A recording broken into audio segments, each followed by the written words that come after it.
அயோத்தியில் பாபர் மசூதி இடிக்கப்பட்ட வழக்கில் பாஜக மூத்த தலைவர் அத்வானி, மத்திய அமைச்சர் உமா பாரதி உள்ளிட்டோரை மீண்டும் விசாரிக்க உச்சநீதிமன்றம் உத்தரவிட்டுள்ளது. இதுகுறித்த கூடுதல் தகவல்களை தருகிறார் எமது செய்தியாளர் அரவிந்த். பாபர் மசூதி இடிப்பு வழக்கில் பாஜகவின் மூத்த தலைவர்கள் எல்.கே. அத்வானி, உமா பாரதி, முரளி மனோகர் ஜோஷி ஆகியோர் கூட்டு சதி செய்து அவர்களுடைய அந்த பேச்சின் காரணமாகத்தான் பாபர் மசூதி இடிக்கப்பட்டதாக ஒரு வழக்கு பதிவு செய்யப்பட்டிருந்தது. இந்த வழக்கானது ரேபரேலியிலும் அதே போல லக்னோவிலும் 2 எஃப்ஐஆர் பதிவு செய்யப்பட்டு 2 இடங்களிலும் தனித்தனியாக வழக்கு விசாரணை தொடர்ந்து நடைபெற்று வந்தது. இந்நிலையில் ரேபரேலியில் நடைபெற்று வந்த வழக்கு விசாரணையில் சில டெக்னிக்கல் தவறுகள் இருப்பதாக சுட்டிக்காட்டி அலகாபாத் உயர்நீதிமன்றமானது அந்த வழக்கு விசாரணையை ரத்து செய்திருந்தது. இந்நிலையில் இதனை எதிர்த்து சிபிஐ உச்சநீதிமன்றத்தில் மேல்முறையீடு செய்திருந்தது.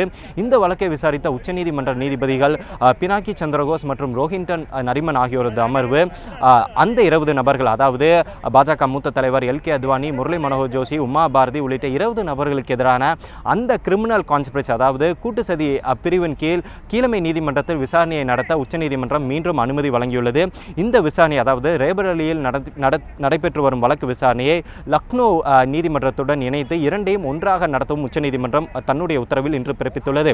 அதே போல இந்த வழக்கானது தொடர்ந்து 25 காலம் தொடர்ந்து இழுத்தடிக்கப்பட்டு வருவதால் தினந்தோறும் விசாரணை நடத்தி 2 வருட காலங்களுக்குள்ளாக இந்த வழக்கு விசாரணையை முடிக்க வேண்டும் எனவும் உச்சநீதிமன்றம் தன்னுடைய உத்தரவில் பிறப்பித்துள்ளது. அதே போல லக்னோ நீதிமன்றத்தில் அந்த ஒரு கூடுதல் கூடுதல் குற்றப்பத்திரிகையில் இந்த 120B, அதாவது கிரிமினல் கான்ஸ்பிரசி கூட்டு சதி அந்த பிரிவையும் சேர்த்து வழக்கு விசாரணையை நடத்த வேண்டும் எனவும் உச்சநீதிமன்றம் இன்று தன்னுடைய உத்தரவில் பிறப்பித்துள்ளது. அதே போல இந்த வழக்கில் ஒரு குற்றவாளியாக இணைக்கப்பட்டிருக்கும் கல்யாண் சிங் தற்போது ராஜஸ்தான் மாநில ஆளுநராக இருப்பதால் அவருடைய பதவிக்காலம் முடிவடைந்த பின்னர் அவரையும் இந்த வழக்குடன் சேர்ந்து விசாரிக்கவும் உச்சநீதிமன்றம் இன்றைய உத்தரவில் பிறப்பித்துள்ளது.